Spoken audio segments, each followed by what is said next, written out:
visto questa location eccezionale, è quasi introvabile in Italia. E ci ha dato la possibilità di esprimere l'arte giapponese e creare un connubio con gli aspetti artistici di un paese come l'Italia, appunto.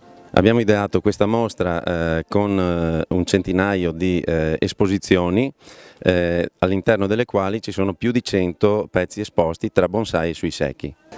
Questo è un albero a cui sono particolarmente affezionato e arriva dal Giappone, è un Kamaeciparis obtusa, in giapponese Hinoki, ed è un albero in uno stile particolare, detto in giapponese Chokan, ossia eretto formale.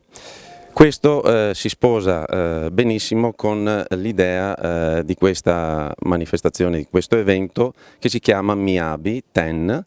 Ten significa mostra, Miyabi significa eleganza raffinata, e un albero di questa forma è elegante e raffinato e impersona benissimo questo titolo che abbiamo dato alla manifestazione.